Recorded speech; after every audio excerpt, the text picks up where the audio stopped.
Can everybody hear me okay? Okay, well, welcome so much, everyone, to part 3 of Defending Democracy, Art as an Agent of Change. As you might know, Defending Democracy is a series we've been doing focusing on institutions that are vital to our democracy, that are vital to democracies in general, and therefore get strained. Therefore get strained when a democracy is not healthy. And they also have the ability to save a democracy when these institutions persevere. Our first event focused on our intelligence agencies, and our second event focused on a free press. And as you know, this one focuses on the power of art. I see some new faces out there, which is just awesome. So just to give you the lowdown really quickly, New Jersey 11th for Change, we're a grassroots organization that works to foster political engagement, education, and community with our neighbors. As you might imagine, right now, we are laser focused on getting out the vote for a midterm election that's coming up. You might have heard there's an election coming up. Everyone know, when is the election? Okay, awesome. And everyone's gonna vote, right? Or you voted already. So if you're new to us and you haven't already signed up, please do.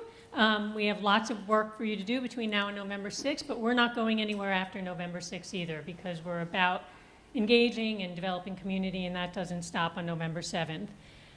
So tonight we're lucky enough to have Adele Rodriguez with us, who is a Cuban-American artist, and he will be interviewed by Julie Burstein, who is a Peabody Award-winning radio producer, creator of Studio 360 at WNYC, and author of Creativity, a Spark. Spark, yes. So with that, please, you already gave them a warm welcome, but let's give them once more.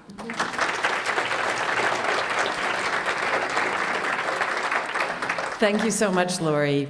I want to start tonight's program with a story. In June, my friend Holly McGee, who's here, shared this image on her Facebook page, and it was just when we were learning that the GOP administration was separating children at the border. And I looked at this and I felt like it expressed what I was feeling.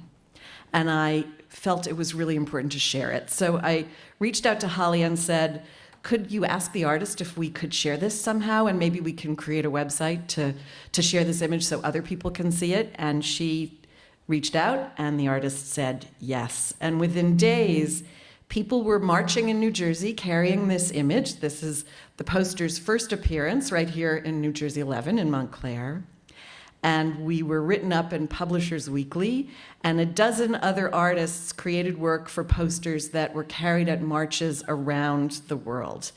And this was all inspired by the work of tonight's guest, Adele Rodriguez.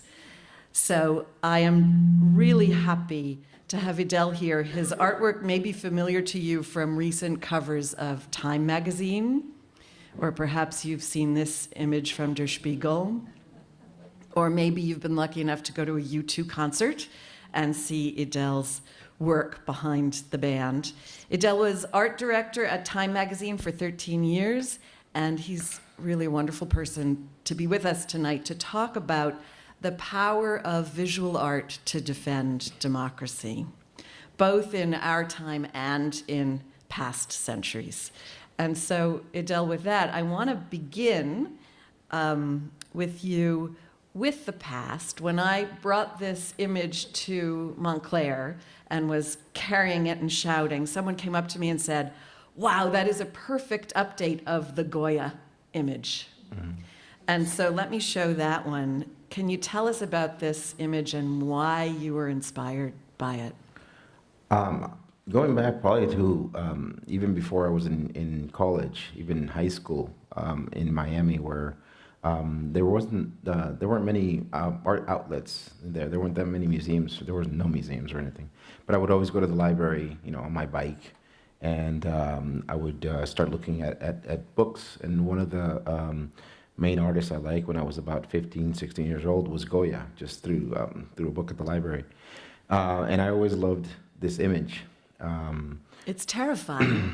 Yeah, it's Saturn devouring his sons, and The story I believe is that he devoured his son so that they wouldn't take his power, basically. Yeah, he was told that his sons would replace him, so he swallowed all his children. Right.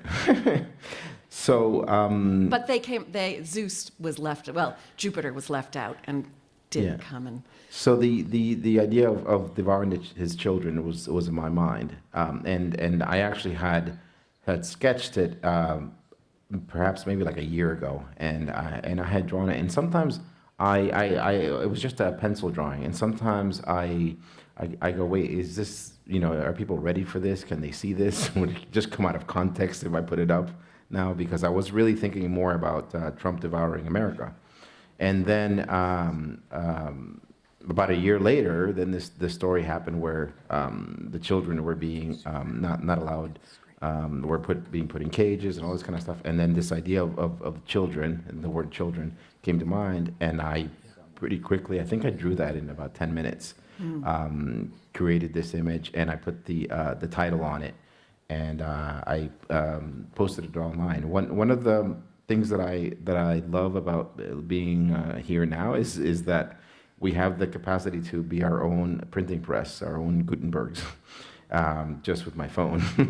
Yes. So I just shot it, and then I put it out all over my social media feeds, and then it started getting shared, and you never know what's going to happen, And in this case, this happened. You saw it, you started your own thing, and in many other ways, other people see my work and start creating things out of it. I don't put any restrictions on use of the images. If you're going to use it for protests or anything like that, you can go ahead and do it, and I let everyone know. So That was one thing I wanted to ask you about, because in this age of copyright, it's unusual to have an artist say, here it is, do whatever you need to with this art. I mean, the way I think about it is that we're kind of in a battle or a war here, and if you're in a war, you don't have the general, asking you to pay for the bullets, basically. So I see graphics and imagery as a way to fight, and I wouldn't charge people for the right to do that. So that's the way I do it. Speaking of war, you sent me some other images of Goya, so let's look at this. Goya was one of the first, I should take that back. Goya was one of the artists who brilliantly and disturbingly showed us war. Yeah, and I think he showed it in its purest, rawest form. So one of the reasons I mentioned this image is that when I did the image of Trump beheading the Statue of Liberty, there was a huge outrage, worldwide. It became a big sensation, and in this country, a lot of people were upset by this image, and I was trying to, whenever I include that image in my lectures, to show that this is a tradition, showing things as they are, showing violence as a metaphor, is something that artists have done for hundreds of years, and we shouldn't stop now just because it's not appropriate or whatever it is. It's what we do, and I live in that world, and to me it's pretty normal to communicate in this way, because I'm inspired by these artists. I can understand when it comes out of the blue to someone that isn't doesn't go to museums or isn't aware of this stuff. It might shock them, but this is pretty common as a form of communication. And it is interesting it's a form of instant communication. I mean, you look at this image, which Goya made 200 years ago, and it instantly communicates something that jumps over those 200 years. That reading would be very different, I think. Yeah, and it's not that different from what's occurring now in many places. So in Syria and with ISIS. So he was, way ahead of his time in the way he depicted the reality of war. So here's another image too. Is there anything you wanted to talk to about this one? Similar, just the degree of violence that is the result of what men do. And what I found as I was looking at Goya too was there are also images that connect with this idea of forced separation and what happens to the rest of us, Right. not just soldiers, Yeah. during a war. Jump ahead 100 years, and perhaps the most powerful visual image of war is Picasso's Guernica. Yeah, the point that I like to make with this painting, it's one of my favorite paintings, and he's my favorite painter. The point I like to make with this work is that sometimes people ask me, "What's the purpose? You know, why are you doing this? What are you going to change with one poster?" That's occasionally I come across that, even from very liberal people that just have given up. What's the purpose? And we probably wouldn't remember Guernica if it were not for this painting. The event, the We wouldn't Nazi remember- bombing. Mhm. Yeah, it was the Nazi bombing, Nazi trial bombing of a small town in Spain, just to see what their weapons would do. So they tried it. They tried it out in this small town. Franco gave them the rights to do so. So they bombed this town, and so many people were killed. Picasso read the story and started sketching and created this painting, which is I think about 40 feet wide. It's huge. It's huge. I never would have heard about Guernica. Many of us would never have heard that story if it weren't for this painting. So even if I can't change something right now, I'm making things that years from now, someone will look back at what I did and remember what happened. You know, so that's to me that's important. Marking history and making documents that in 20, 30 years, someone will look at my Der Spiegel cover and see that we weren't all with this. Many of us were protesting against it. I was making images against it. And that's what I'm inspired by, is artists that do that and take risks so that we can have something to look back in the future. You introduced me when we spoke in preparation to an artist I hadn't seen before, which is John Hartfield. Is that how you pronounce Yeah, John his name? Hartfield. Hartfield. He lived in Germany in the 1930s. He was making images, graphics that were protesting the Nazis, the Nazi Party in Germany. So, you know, you were in the 1930s in Berlin, and he's making the swastika out of axes with blood. That's quite a just risk. That he could have, that he did that is really amazing. Yeah, he's got guts. Yeah. So, you know, he's making things like that in the 1930s. He was making poster graphics and covers for a newspaper for about 8 years. Then in 1939, he escaped to when the Nazis took power. He escaped and went to Prague, to Czechoslovakia, and then got Not far enough. Yeah, I know. And then he was in the top 5 most wanted for the Gestapo. That they wanted to get him. And then when the Nazis invaded Prague, which is where my wife's family is from, and her great grandparents perished during World War II in Auschwitz. So when he went to Prague, they eventually went there, and then he took off and was able to find himself and go to England. So he escaped to England. But he's one of the most famous anti-war or anti-Nazi picture makers, you know. Looking at his images in 2018, I looked at them and thought, he could be making these now. Yeah, he's very contemporary. I mean, this happened in the 1930s, and these images, this is wonderful. Oops, sorry, here. That tiger image. Yeah. Yeah. Yeah, and this one, that just, nothing changes, does it? Yeah. I mean, at that time, there were a few different parties in Germany, but slowly, the Nazi Party was becoming bigger and falling under the throes of Hitler and all this kind of stuff. So hopefully there's no mirror to what's occurring here. You also have images from other artists from that period. And this one is by... This is Kathe Kollwitz, and she did a lot of woodcuts a little earlier in the 20s about the poverty that was happening in Germany after World War I. So yeah, I mean, I was a really fun teenager. These are the things I liked.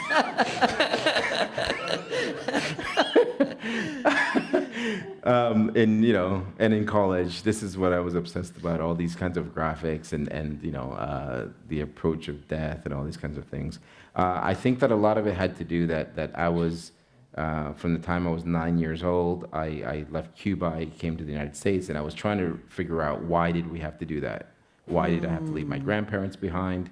What occurred? And then I was just immediately influenced and liked artists that were trying to figure out things or had political opinions.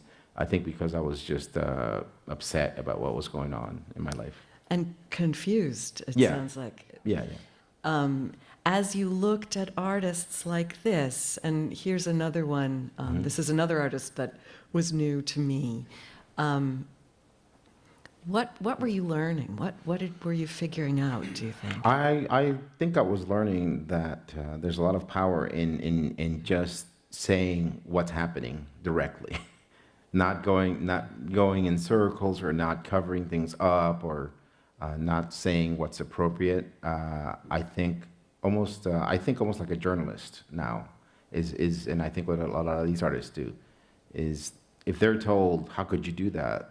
You can just say, well, why not? It's real. It's actually happening.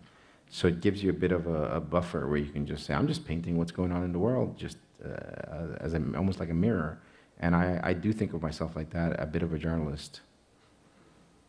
So looking is the first important step. Yeah. Really looking. Yeah, looking and reading and being suspect of everything and everyone. And then out of all that comes your opinion. You also shared with me an image that goes a little beyond that. Right.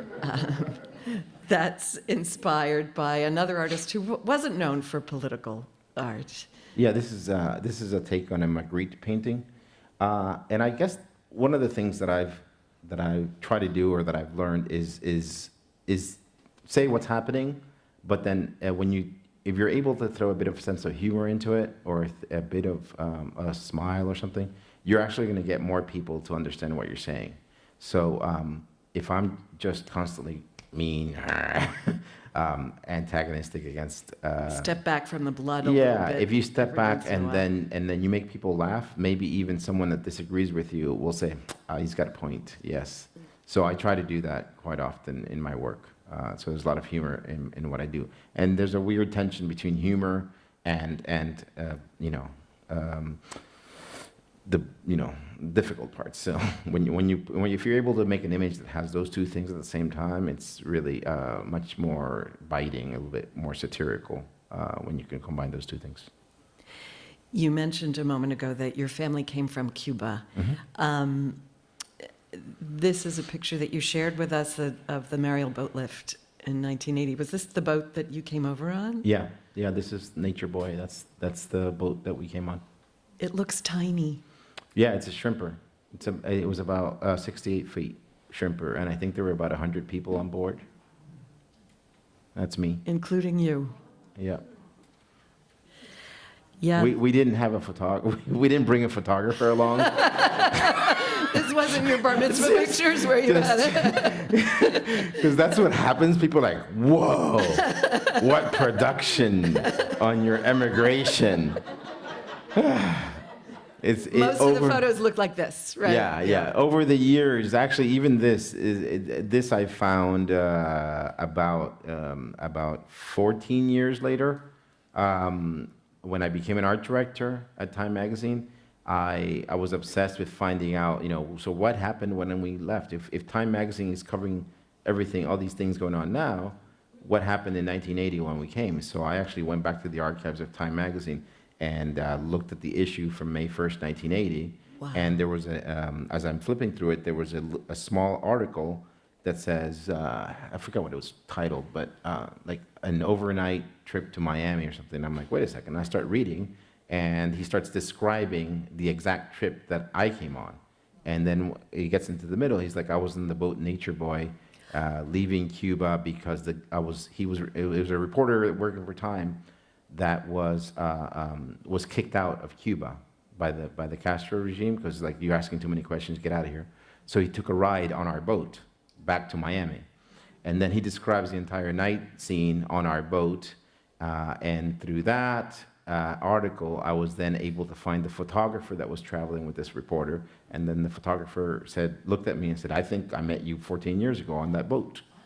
So he went back home and he brought back about 30 slides of my family. And those were the color slides. And the black and white one is something that I just found recently. My cousin was able to track down a photographer because he also saw some pictures.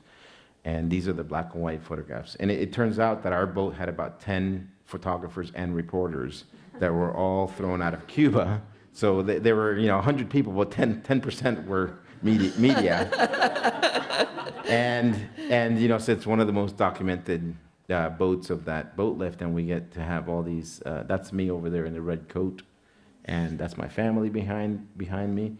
And I know that what's it called? The idea that there might be criminals in the caravan. All this. Yes, there are criminals in caravans. There are criminals everywhere. So some of these were people that Castro had jailed and wanted out of the country, so he would put them on the boats to leave with the families, and that's what some of these guys are. Nobody asked them any questions. And then... But if I could just finish, my point with that is that, when Italians came over, there were mob guys on those boats too. When the Irish came over, there were bad guys in there. When the Russians have come over, there were delinquents there too. So that's okay, but when it's a Latin American criminal, it's a huge problem. They're all the same. So that is something that this country has always done. You take in immigrants, and you're always going to have a risk of a bad element being. But that's what America is about. You take a risk on people, and you look at our history. Look how successful we've been. But we also have the Italian mafia as a result. And these days, most refugees are children. So, like you were, as you came over. How old were you when I you was came? 9. You were 9, so that was... 8.5, 9. You have done a series now that responds to the images that you found. Yeah. And I found these... Are they woodcuts? Are these... These are ink drawings with color underneath, yeah. This is for a story in the Washington Post where they wanted me to just kind of break down my story and of emigrating from Cuba, and also talk about the work that I'm doing now. And this is stuff that I'm working on for something bigger, a bigger project. And so was this you when you were in Cuba? Yeah. That's my house. This is the camp that we were at. It was called El Mosquito, the mosquito. That sounds great. So you were in a camp before? Yeah, we were in a camp for about 7 days, and that's where a lot of things happened. That afterwards I've been trying to figure out why those things happened. A lot of guards, a lot of the prisoners and the people were all intermixed and things like that. And these are some other graphics from Cuba. This is my sister. So this is from the same black and white shoot that the photographer is shooting. And then if you can see in the distance, there's a Coast Guard ship back there that was trailing us. So we came in a flotilla of about 20 boats from Cuba to Key West. And this is also inside the boat. That's me. Me and my dad had matching shirts for a whole week. So you didn't get lost. Yeah. That's a good idea, so we can get lost. Not that there would be many places to get lost in a tiny boat. One of the things I found quite moving about this series was you end with yourself. Yeah. This is me in the studio putting out covers, basically. So I think that's the strange story, and that's why the media is kind of fascinated with my story and wants to cover what I'm doing. Is that I'm not just an artist saying things. I'm an artist that's an immigrant, and that by just being that, you're kind of taking a risk, because now you have the government looking back at people's history from 30 years ago, 35 years ago, looking at their papers. I don't know where, when I got here, if everything was stamped correctly, I assume everything, but, so there is if you make yourself visible you take a bit of a risk that someone starts finding, well, let's look into this guy a bit. And what bothers me is that I've never thought about that in this country my entire life. I came during the boat lift, it was the Cold War, et cetera, et cetera. What was the feeling like when you arrived? I mean, was it different than what you see going on right now? Yeah, it was amazing. I mean, that's when I arrived here, when I arrived in Key West, the Coast Guard was there, hugging us and giving us food. We were put in a warehouse where they gave us, I remember it was the first time I ate apples. There were stacks of apples. For the toys, there were mounds of toys for the kids to play with. They were all donated from companies or individuals. There were piles of clothes. You could go pick out your clothes. So we just arrived here from Cuba, having had nothing in Cuba, and we're like, wow, America. So you really did get a great, so I did grow up with this great idea of America, and my father always kept telling me about the great things of this country, and it always proved itself to be true. Every time I was in school, as I grew up, I was just helped along all the way. My teachers found ways for me to get scholarships, this, that, the other. So, I had like a typical immigrant vision or experience of what the United States is. And it's only in the 2 years that it's all been kind of come crashing down. And I just went, wow, what happened, So that's my problem. And that's what starts the anger and the wanting to make images about it. One of the other images that we shared at for the march was this one, which also is just such a powerful and heartbreaking image. Yeah, this whole story of the children has bothered or affected me in a way, because in the whole time that we had left Cuba with my parents, at no point did the Cuban government ever split my family. We were kept together as a unit the whole time. From our house, we all got on a military jeep. We were rough, driven roughly and kind of made uncomfortable. We were always kept together. We went through a bunch of processing centers in Cuba, in Havana. We went to the camp, and that was difficult, but we were always together. At no point did they say, no this, no that, okay? The only time that they split a family was because one kid was about, I think, 17 or 18, and he was of military age, and the government said he couldn't leave the country because he had served the military, and they made him stay, and the family had to leave. And they did split some people up. There were many different stories where they did that, and they held people's lives sort of, for ransom sometimes in a way. And that's always something that I associated with the dictatorship. And when I started seeing this stuff happening here, where you're splitting kids from their families for months at a time, it's disgusting to me. It's outrageous, and but here we are. And I hear how foundational that experience with your family leaving, being so confused about what was going on, but still being with them, was to your pursuit of art and all of this. And you were with your family. I think about the kids now who are separate and think, no, it's already such a terrible experience. Yeah, I can't even. I think of myself back then when I was 8, not having my mom there. It would be just so upsetting. I mean, there was one time we were in the tent, and there was probably about 3 or 4 in the morning, and there were a lot of sparks and almost like gunfire outside. And I remember that my mom threw herself on top of me, to cover me up. And it turned out that it was an electric wire that had broken off and was just, whizzing around in the camp. But in moments like that, where you just want your mom, and I imagine these kids here, there are going to be a bunch of moments where they want their mom or their dad, and they're not there.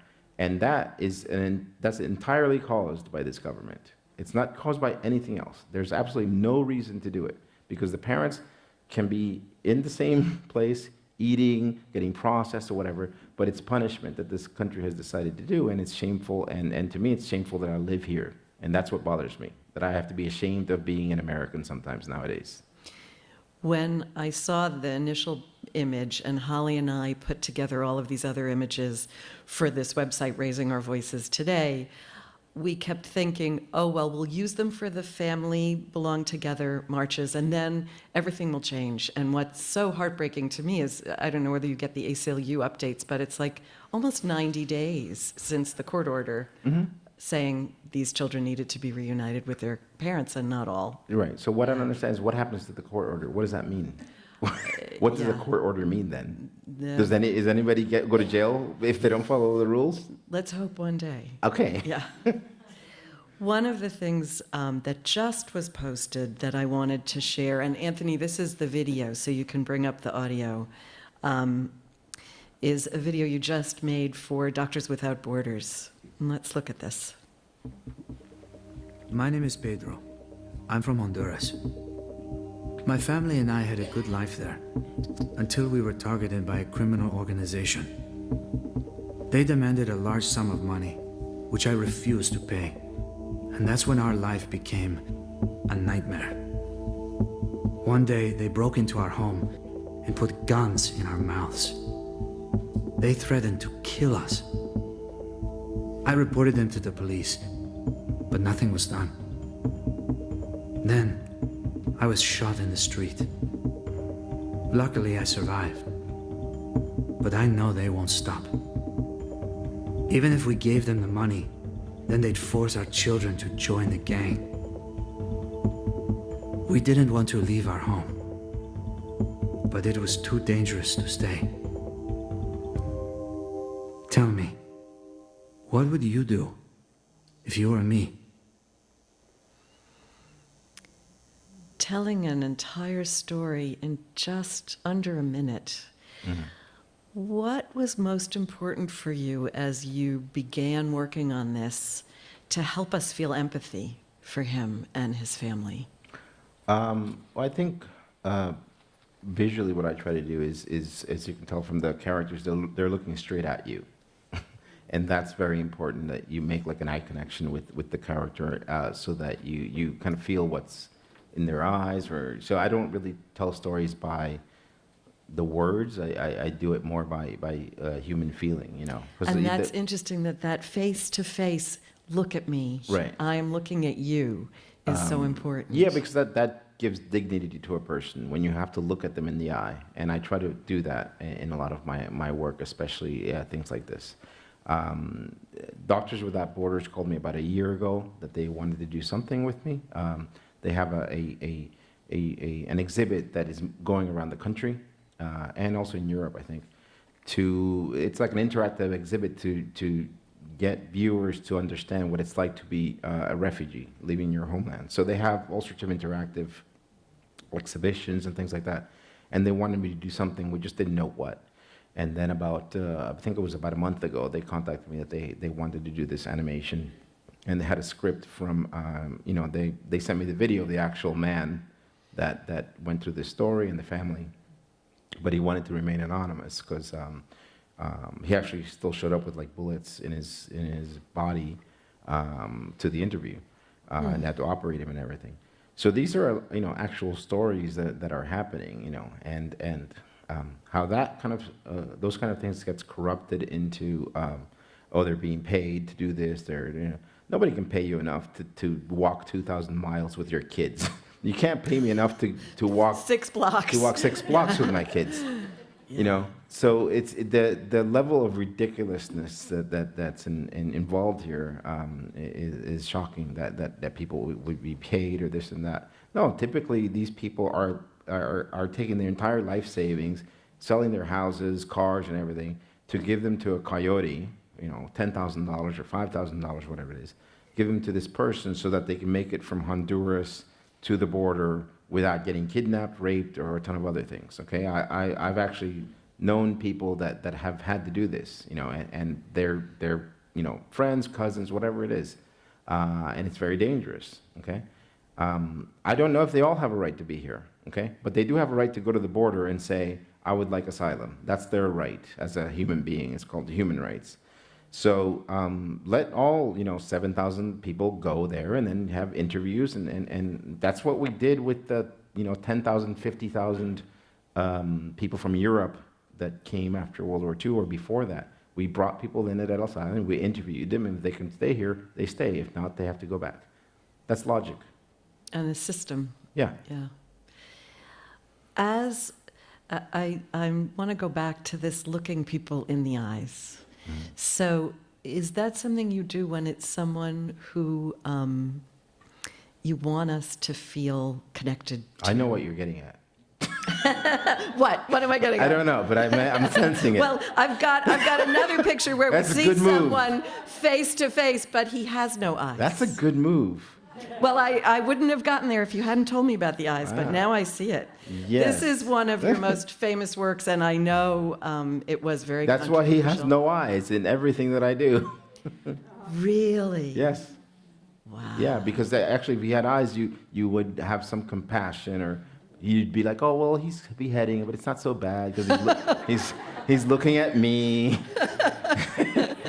And yeah, there's like a tenderness in eyes. So I decided to take that away from this character. Yeah. God, you should write a book. Can you tell us about the evolution of this character? Because it's a fascinating evolution. Yeah, I mean, it's kind of a weird, it's a bit of a roundabout story. That about 3 years ago, I was doing something more dangerous. No, about 3 years ago, I was very upset about what was happening in Syria with ISIS because they kept taking over territory and Destroying artwork destroying and art, killing people. beheading and- people. It was just a horrible time. And I was very upset by it. So I started making posters, putting them in New York City, and making visuals, putting them online. This was actually the first kind of online project that I was doing that got a lot of attention, was this ISIS work that I was doing. And one of the images that I had done, I felt that ISIS had gone so far that in a way they had beheaded themselves, that they had done so much damage that to their brand, I guess, that they were nuclear. It was like nobody wanted to even talk to them or anything. So I made this image of a terrorist beheading himself and holding his own head up, and I had that on my files in my computer. And then the Muslim ban happened. And the Muslim ban came about, I think, in the first week of Trump's presidency. He signed an executive order forbidding any Muslims from a bunch of countries, 10 countries or so, to come to America. And then this affected, this was in the middle of airplanes in the air.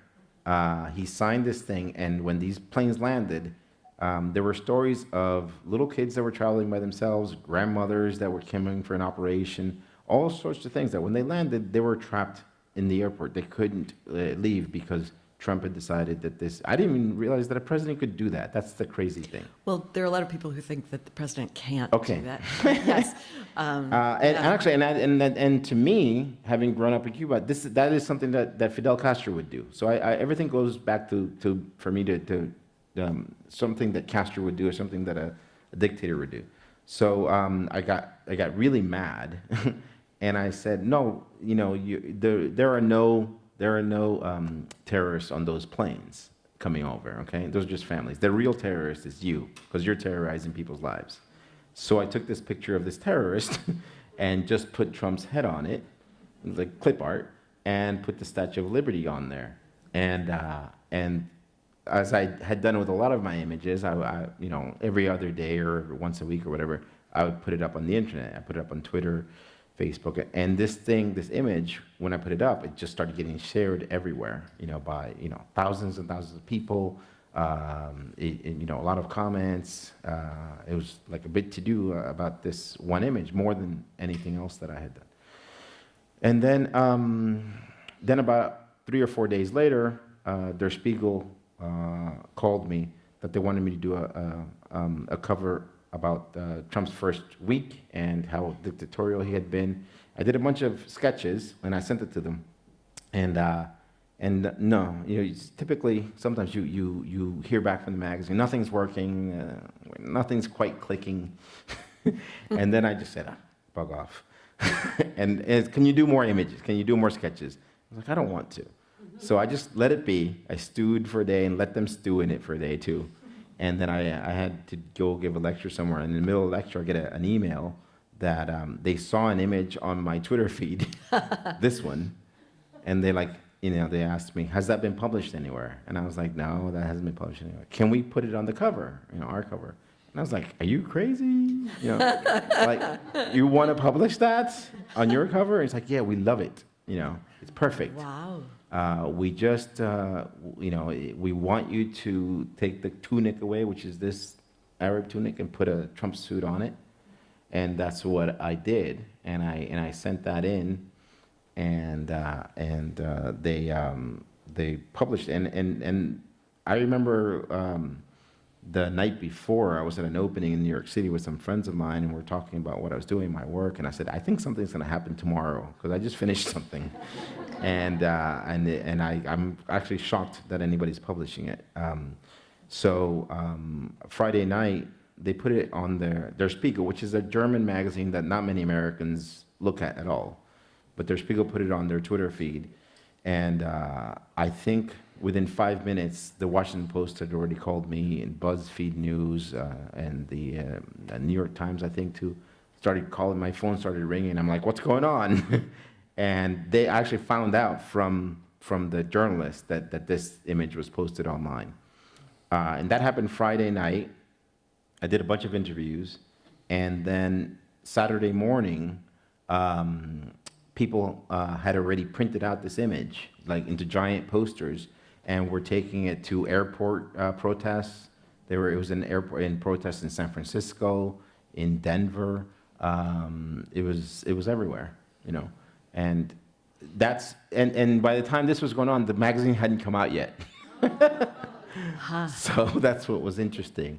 And that's when I learned kind of the power of the internet and social media and all this, that you can actually just publish things and have them to be distributed and have people, I didn't even tell people to do this. They did it. It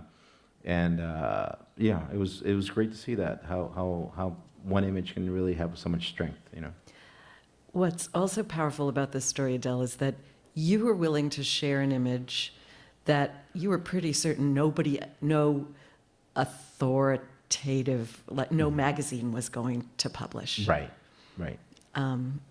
Where does that courage come from? It really comes from From the sign doesn't have courage. That's a sign. That sign is a sign. It's not a bad one. I can hang it back up. So it's all right. So it comes from the first thing that pops into my mind is I didn't come here for nothing. Okay. So if you ask me what gives you the courage, why do you do this? I didn't lose my grandparents and my entire family and left them in Cuba to come here and shut up. Okay. So if I have an idea, I'm going to show it to people. Okay, because free speech, because I actually believe it in a huge way in free speech, because that is actually why I'm here. When we left and we landed in Key West, there's actually video, because we had a video crew too. I found this video. So there's a video. As soon as the boat landed, my dad is on the side of the boat going, "Down with Fidel Castro, down!" And he's screaming at the top of his lung because he had waited 30 years to scream down with Fidel, because if you said that in Cuba, you would go to jail. And I said, and he always taught me, you don't have to do that in this country. You can do whatever you want and say whatever you want. That's the beauty of this country. I mean, he just would say this at every family gathering, we're sitting around, and he was like, you can say anything. This is the greatest country. Blah, blah, blah. And when you're a little kid and you hear that, you go, yeah, okay.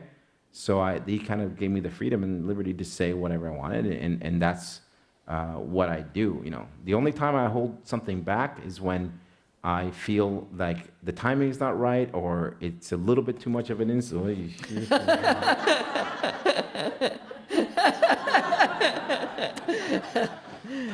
It's okay. It's not your work that's falling down. So the only time is there are times when I. And you've got a big sign behind you that says the same thing, so we're good. So there are times when something is a bit really inappropriate, and it's something that is a weird judgment call, but you kind of get away with it if it's the right timing. Okay, so timing does help. Like the "Where Are the Children" image, Yeah, which yeah. didn't work till it was Yeah. so completely of the moment that you had to share Yeah, it with us. that one or anything that is kind of a play or a joke about sex in some weird way. You have to do that at the right time. There was another one that I had that I had sketched it and I held on to it for a year until it was the right time, and then I sent it to Der Spiegel and they loved it and they published it, it was instead of evolution, which is a monkey moving up into It a was human. the devolution. It was de-evolution, which was a human moving down into a Trump. And that I was like, wow, that's really like, I'm calling him a monkey. So I had to it had to be at the right time. And headlines help a lot. It was when the book came out called Fire and Fury, and they gave it a headline called The Age of Fire and Fury. So fire is related to the Middle Ages and things like that. So it made sense at that time. You talked, I'm going to switch to another cover that I think a lot of people have seen. You talked about creating the character, and I found that really interesting because that was one of the things that I wanted to ask you about is so many of your images, Adele, I see them on Twitter or on Instagram, and immediately I go, oh, I know who made this. Mm-hmm. And I look at this one, and it's the same thing. But this idea of no eyes, I'm still stuck on that. It's just very powerful. Can you tell us, and I've got the sketches that were just shared in a magazine article of how this developed. I had been working for about a year since the primaries, actually. I first started making images about Trump when he said that a POW is not a real POW because he was caught, or Right. not a real That hero. John McCain wasn't John a real McCain was hero. not a real Right, hero because he right. was caught, and that's when I went, huh, okay, this guy's nuts. So, and I actually have a lot of respect for POWs and people that fought in the Vietnam War and all this, and I was like, wow, you're really going after this guy. So that's when I started making images because I felt like I could see something coming, and I recognized what a dictator would say. And I was like, okay, I have this experience. I've lived in the dictatorship. I know what this sounds like. I got to make some images. So I started making images about Trump, and a lot of them were pretty strong. And the reason for that is that having worked for 13 years at a magazine, I understand what magazines do. And magazines generally tend to be in the middle. The media in general wants to treat everyone in the same way. Like, well, there's this side, and there's this side, and usually it's all just issues and people are normal. So what they were starting to do, which I was saying, is they were covering Trump like a normal person, and it's not like that. It's not this side and that side. It's this side and insanity. So I had to somehow, in my mind, I wanted to change the conversation so that this wasn't treated like just another candidate, because he wasn't to me. So I started making a lot of images that showed him as not just a normal candidate.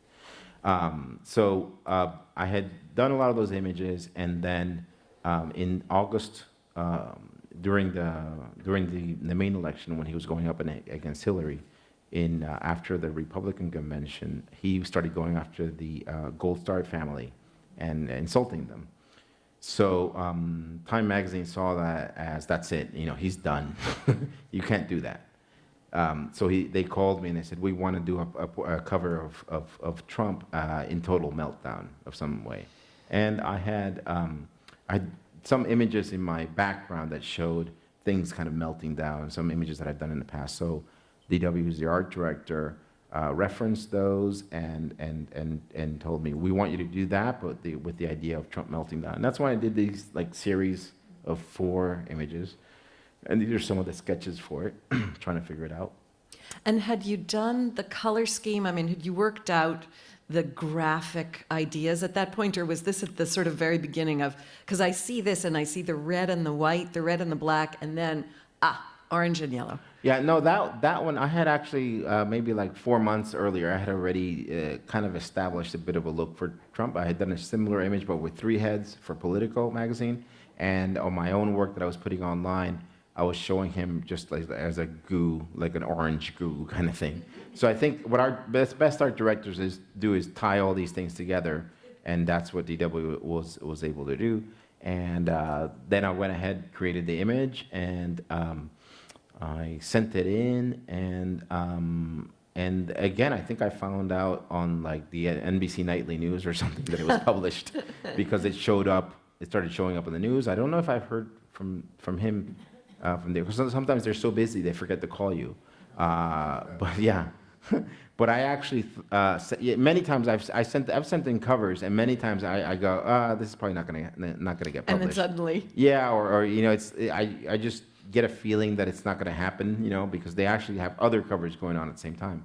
And I didn't think this one was going to get published because I've never seen a magazine show an image like this of a candidate in the middle of the election. I was like, they're going to just go no. But they had a very courageous editor who's Nancy Gibbs, who stood up for the image. She went up on all the news channels and said, no, this is what's happening right now. We think that's it, that his campaign can't overcome this.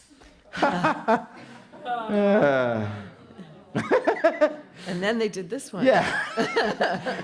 So he made it past that one. And then 2 months later in October is when the Access Hollywood tape came out. And they actually had called me and said, we want you to do the same thing, but with the GOP logo. We think the GOP party or whatever is the same, that they're going to melt down the entire, the Congress, Senate, they're going to lose it because of this Access Hollywood tape. So I actually did a GOP logo melting. That was all set. It was going to print. And then on Wednesday at 10 a.m., on our anniversary, I think, he calls me, and I was about to go out for lunch for our anniversary, and he calls me and he's like, hey, we don't want to do that. We just want to do a Trump totally melted down, and you have 2 hours. So I told my wife, hey, hold on a second. We'll go to lunch, just I gotta finish this thing. And I started working on it, and it was funny because I was developing sent it in, and then I thought, I'm done. And they're like, no, we want to tweak it a little bit. I'm like, you have 2 hours. Why are you critiquing me? So in the end, they published this one, and this one actually ended up being the cover of the year for the ASME. It got a lot of awards that year. So, as you create these, and I'm going to show another cover, one of the things that's so striking is in a split second, you recognize what's going on here. And is that your intention? You want us to be able to get it like that? Yeah, that's one of the main things that I try to do with my work, is that it has to connect in about 2 seconds, 2 or 3 seconds. Because of magazines, the way you see magazines at a newsstand, you're walking by really fast. Also because of the internet, Twitter, you're scrolling through. So when you see a color scheme or something that stops you, that's what I want. That's ideally what you want to do as a communicator, make people stop and pay attention to what you're saying.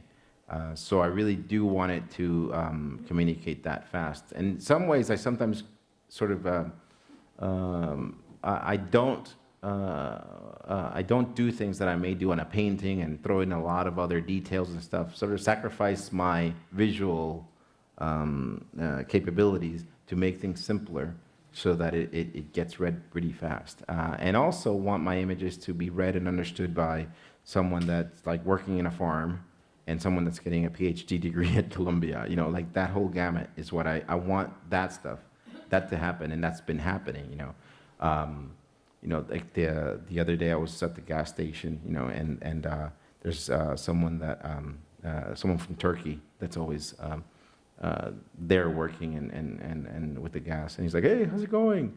Any new work lately? Because he's always asking me what I'm doing, and I'm like, well, I have this thing about Trump that I just did, and it's Trump mopping, because it was about the Turkish. There it is, guys, you're good. There it is.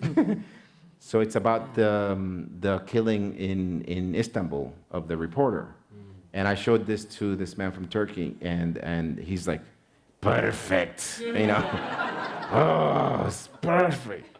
I can't believe it, So he got it right away. I mean, as soon as I showed it to him, and he was just his face just went, So that to communicate to that. I want to communicate to my father, who doesn't, read every news story. And also my images go worldwide. So they need to be understood in China, Brazil, all these countries, And you have to do that. You have to create images that are simple, clear, so that they get understood. Because my main point is for people to understand the crisis or what's happening here. And I don't really want them to get lost in other things. As I put this PowerPoint together, and now I understand because there are no eyes, I realized he's all mouth.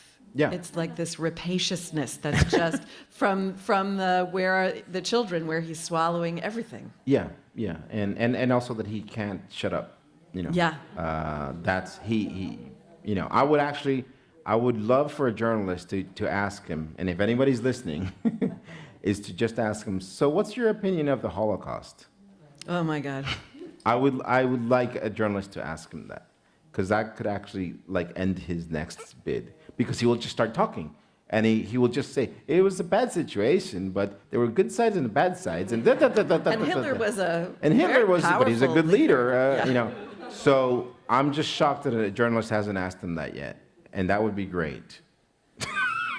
Well, in addition to putting these images out and sharing them with all of us, both on your own Twitter feed and Instagram, and also through the magazine covers, you have been working with the band U2. Mm-hmm. And here's some images from that. I'm really curious about how that came to be and how you created these really powerful political messages to be shown in Madison Square Garden behind a rock band. Yeah, it's pretty crazy. How it all came about is I got invited to speak in South Africa at a design conference there, and while I was there, I met another speaker named Ez Devlin, who does a lot of her expertise is doing concert graphics and concert design, and she's worked with Jay-Z, Beyonce, Kanye West, U2. All these bands, and we hit it off. We started talking, and usually there's a conference and everyone else is in there, and then you're like, okay, you're cool, I'm gonna talk to you. So we started talking a lot. And one day I'm like, I want to do something. Check this out. Back when Kanye West was cool. Oh God, this is so funny. I said, I love Kanye West. I want to do something with Kanye West. Can I do that? Work that out for me. And she's like, no, he's crazy. You don't want to work with Kanye West. Thank God she said she did that. She's like, you don't ever want to work with him. But you too, I think you would be great with you too, because you have a similar sensibility about what they're talking about, the politics. And then she takes out her cell phone and she texts you too. And she says, I'm here with Adele Rodriguez. He's done the Der Spiegel covers, and I think he would be great for the concert that you're working on right now. And I'm like, what are you doing? And she's just texting like Bono and whoever runs their show, whatever. I'm like, you're insane. and every text she's like Beyonce and this and that. I'm like, wow. So then she had taken pictures of my entire presentation, this stuff, and then emailed it to you too. And then when I arrived home, they had. Apparently, Bono was familiar with my Der Spiegel covers and Time covers, and he was really excited. And he actually started with the idea of just putting up all the Trump work at the concert. That's how this whole thing started. And I'm like, I had about 100 images. I sent them all to him and to the band. That would be a hard. Yeah, and then as it started, I guess as it started evolving, they're like, let's do things that are a little bit more about the topics. And then, do you have anything on that? And then I had, about 100 other posters and things about gun control and voting and things like that. So I sent that all to them. And the ones that you showed earlier were the ones that were these. Appeared in the first concerts which were in St. Louis, Tennessee or something. I mean, what I liked about this is that these images and these messages were showing up in like Kansas and Nebraska on their tour, And this was a great venue for me to just get this stuff in front of people that even though they might like you too, they might still, you know, have thoughts that are not about, you know, gun control or whatever. You know, he said that they've been singing and people in the audience in these places are like, shut up and sing, you know. They're there for the rock music. They're not there for messages and stuff. So so the posters started appearing, and as the concerts went on, they would have new ideas. They're like, we want to do some images that bring people together, that are more about the Constitution and things like that, and the ideas of the Constitution. So I did some other phrases that were in the Constitution, and the Bill of Rights. Yeah, like that was a big thing over the entire. This is about 80 feet wide. And that's and then the concert went to, or the tour went to Europe, and when it went to Europe, everything changed around again because it wasn't about America, so it became more about unifying, about ideas about keeping Europe together. And I did a lot of imagery that was the names of the countries with their flags and things like that. So. One of the things, and this we'll be able to, I don't think I said to you, can we take questions from the audience, but is that something that we can do, Laurie? Sure. Yeah, so we're gonna move to that in a moment. But part of the reason I wanted to bring us to a close here was I felt that these images do have a sense of hope in them. And this one particularly struck me. And now that I know that Picasso is your favorite artist, I think I understand it, because looking at this dove, is that dove wrapped in barbed wire? Yeah. Yeah, it made me think a lot of Picasso's Peace Dove. Yeah. You know, that we started with Guernica, which is the depths of human depravity and war, and then he was asked to create something like this. Your dove, though, still is wrapped in barbed wire. Yeah. Though, I'm going to share one last image for Raising Our Voices. You created this. Yeah. After we had the posters that we carried fiercely to the demonstrations, we thought, let's send postcards to the kids who have been separated from their parents. And when this image came through, it made me cry, Oh, thank you. because I thought it was so beautiful. Can you tell us about this? Yeah, I think all the images that I sent to you were you know, butterflies or Yes. or birds, and they didn't have any messages or text. It was just a clear graphic. You know, it's the kind of I just started thinking, what's the kind of image I would have liked to see when I just got here at 8 or 9 years old, and I wanted to do something colorful and welcoming. You know, so that's why I did that. It felt that way. Thank you. It really did. So your work, which you so bravely put out into the world, stops us and makes us feel something. I think actually feel something first and then think. What are you hoping we'll do once we're stopped and are moved by what you've put out there in the world? It's to do something about it. I mean, that's the whole purpose. To vote, to make groups like this, to print the posters out and take them somewhere and show them, is to get active. I think we're in the trouble we're in is because we've taken too many things for granted, and it's really obvious. You know, when you ask people for opinions on things, some people will say, "I'm not political. I don't want to talk about that." Or, "Are you voting?" "No, I don't want to." You know, or "Are you going to vote? What's the purpose?" They're all the same. They're not all the same. Okay, so if you haven't learned that by now, then there's a problem. You know, this country was a certain way. We believed in certain things. We believed in voting and in bringing people together, and immigrants, all these kinds of things. There are two big things that happened, I think, in the last 20 years. You know, that changed a lot of things. One of them was 9/11. 9/11. Okay, that changed, and what you should be upset about is that why did you let terrorists change us? You know, you should not have allowed that to happen. You should just, hey, that happened, and we're still Americans, so we're going to move forward. But for a lot of people, that made people very suspicious of Muslims, outsiders, all sorts of things. So that happened. And the other thing that happened was how technology, how everything changed so that people that were expecting jobs when they got older or expecting to live in small towns, that disappeared, okay? So those two things came together to cause where we're at right now, okay? And the only way you're gonna move out of it is education, understanding, learning, graphics, imagery, things that make people want to still feel, that they're Americans, that this country still means something, and that's what I'm trying to do. Thank you for doing it. Thank you.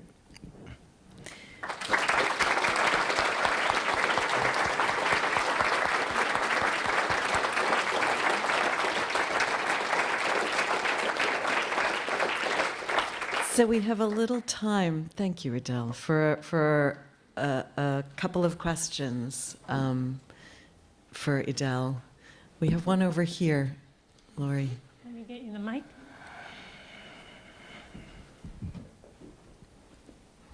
Thank you. Your work is incredibly powerful, and you've alluded to some of the reaction to it. And what I'm curious to know is, have you experienced any threat to your personal safety, or maybe something a little more subtle, a threat to your ability to continue working? Yeah, I've received so many things. It's mostly been a lot of direct messages, a lot of direct email, and I mean messages online, but I wouldn't count messages online because that's just people kind of venting. So there's been a lot of nasty things online. But direct email is the stuff that I pay attention to more, but there hasn't been any direct threat. It's been more like something should have happened to me on that boat. You should have, drowned, or you shouldn't be here. Something should have happened to you, but nothing that something will happen to you. So no direct threat. If that ever happened, of course, I'm calling the FBI right away. And other than that, I'm always cautious about in many different ways for security reasons, and yeah. So I'm always looking around for things, but I haven't experienced anything direct. And what's upsetting is that we even have to talk about that. Yes. In this country, and that should make you want to run out and vote right now. That artists and journalists are. Yeah, being asked these what questions. happened yesterday with the mail thing. Yeah. It wasn't happening 3 years ago. Okay, so something has happened in the last 2 years to encourage that, and the fact that someone has encouraged that and that it is happening in this country is shocking, because it's really the kind of stuff that happens in third world countries, in Central America and Cuba. Yeah, that's the kind of stuff that I grew up with, that you would be threatened if you didn't follow certain rules. And it doesn't really change the way I am. It's not really going to change. It really doesn't mean anything to me, because I'd rather be free to do what I want to do and what I want to make than not. So it doesn't affect me. I'm cautious about it, that's all. Yeah.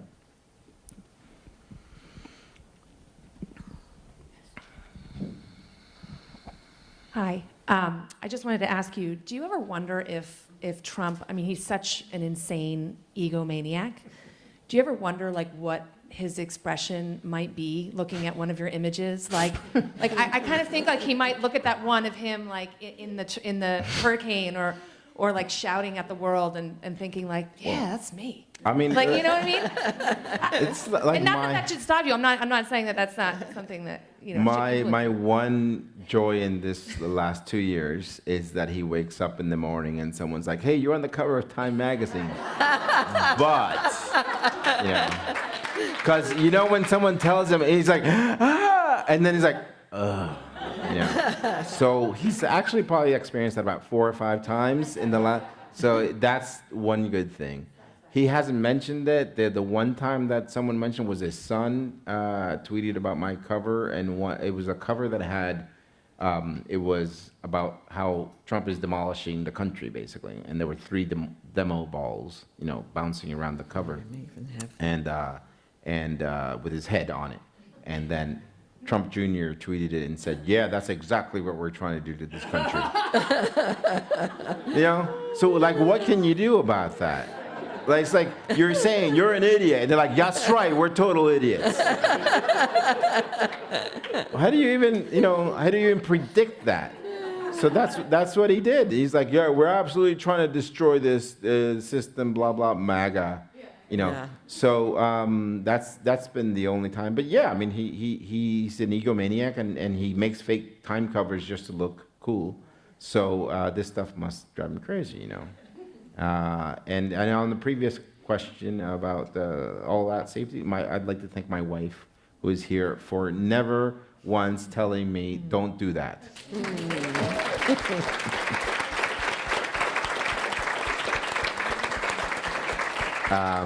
She's always supported everything that I want to do, and has never told me chill out or stop that or whatever. My kids love everything that I do, well, for the most part. But my wife has been, very, very supportive. Doesn't even think about it, so that's good. All right. I'm sorry. Go ahead. How well received is your work in other countries? Do they protest it? No, it's actually loved in other countries. In Europe, it's very they're Actually, I'm going to Europe next week to speak at a bunch of cities, because they want to hear what's happening here and see what I have to say about it, and they support it quite a lot. Yeah. Yep. Oh. Since you're a Cuban American, I'd be interested to know, how did you capture Obama's trip to Cuba 3 years ago? How did visually? Yes, when his trip. Yeah. Did you do some? Yeah, I actually images? did a cover for The Nation magazine, and it was it kind of showed the 2 flags dancing together. So it was a man and a woman, and each one had a different outfit, an American flag and a Cuban flag, dancing together. How do you do this? I am magic. Hell! Give me enough clues and I can find it. So there you go. I'm so happy, because I hate describing my work. So there it is. So and actually, I thought, even when I was doing this, I'm like, oh my God, I'm gonna get in so much trouble with the Cubans in Miami. My family is gonna disown me, because this is actually controversial to do. That the idea by some people is that the U.S. and Cuba should have relations is complicated in my family, but I think showing it is controversial. Actually doing it, we do it all the time, but it's the idea of showing what's happening that's a problem sometimes. And I supported Obama's trip and what he was doing. The reason is that, having lived it for 40 years or whatever, I felt like it had to happen. If you keep doing the same thing for 50 years and nothing changes, it means you're not doing something right. Okay. And I've seen, I've gone to Cuba probably like 6 times. I've seen my family suffering quite a bit in the 90s, in the 2000s. And what they wanted to do what they wanted was the United States to come in to help them out. And the brilliant thing that Obama did was go in there and show that we're not scary to the Cubans.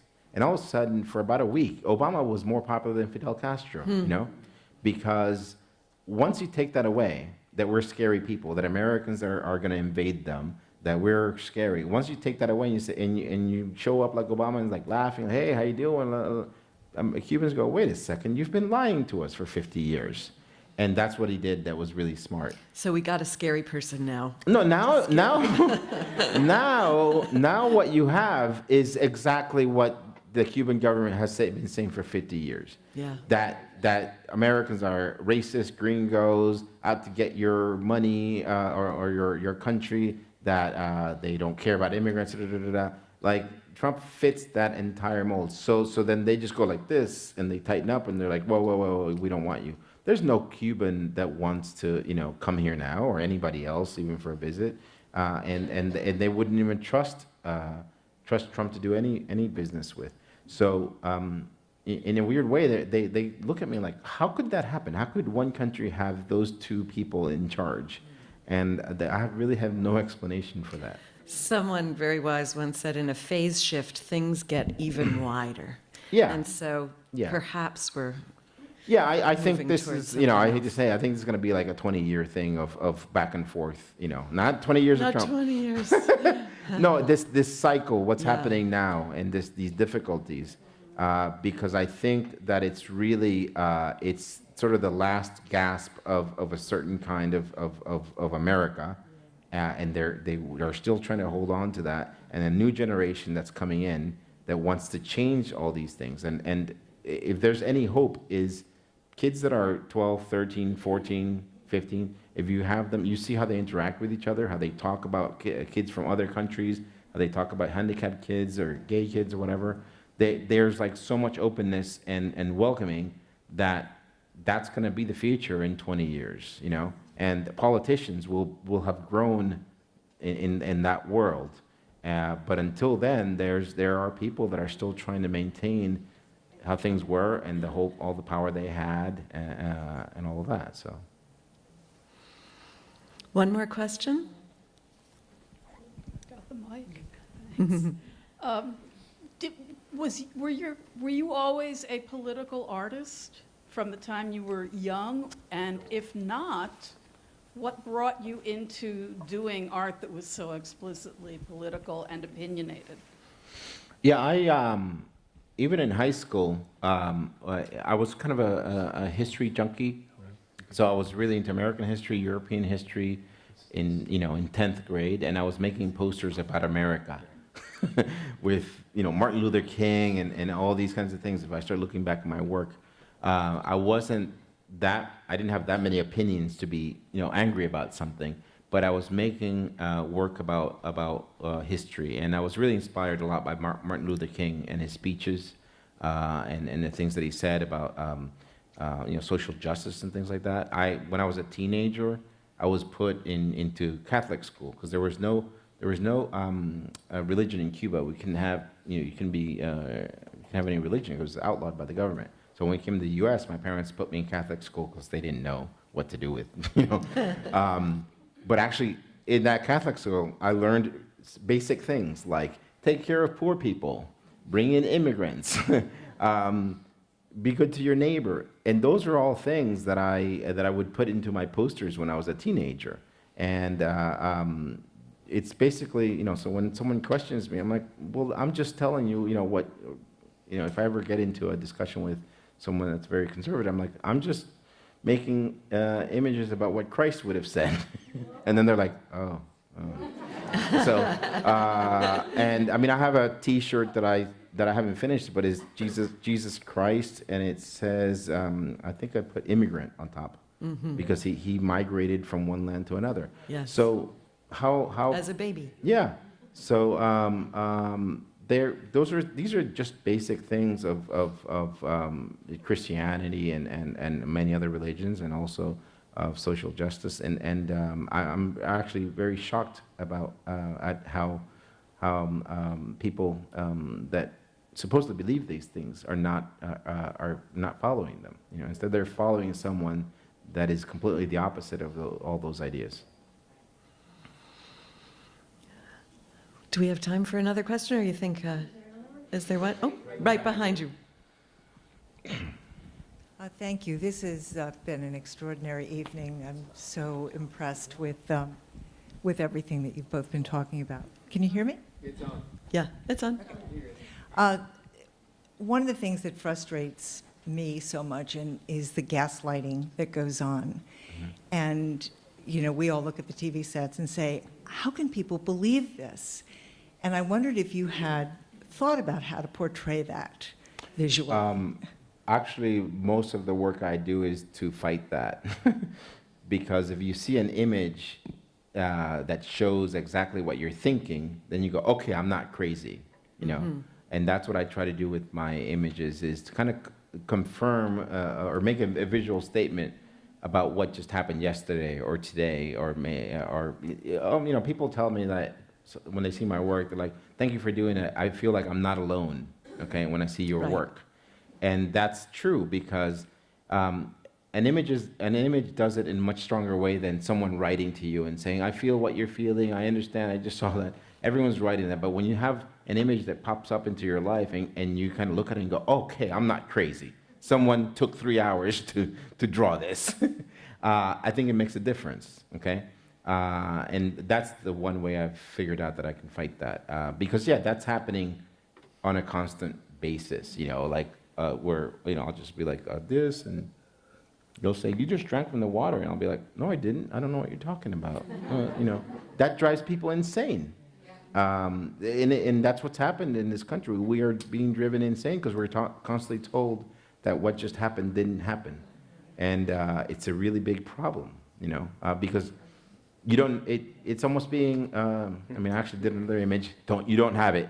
I didn't send it to you. I'm going to look anyway. It's almost like being in an abusive relationship where someone has done something to you, someone has beat you or accused you of something, and then you'll say, I didn't do that. I don't know what you're talking about. I had an image of him as in a wife beater and trunks. You know, it was after something. I don't remember what it was. But it's this idea you were in an abusive relationship and people and you have, you know, like the what's really happening, and then you have the public face. And it's very disturbing, and it's very difficult to fight something like that. In a way, it's what this guy in Saudi Arabia is doing right now, the King Salman. He's just going, we don't know what happened. We are very upset about the killing of this man. We sent a guy with a bone saw for nothing. You know? And we sent somebody out in his clothes. We had nothing to do with that. I don't know. We're going to get to the bottom of this. So. What's so interesting, Udell, and I think this is it's a hard place to stop, but it's a good one. It gets back to what you said earlier, which is the first work is to see. And that's what you do, is you really look, and then you show us what we're all seeing, but what other people are trying to tell us isn't actually happening. So grateful for that. Thank you. Thank you very much. Thank you. Thank you.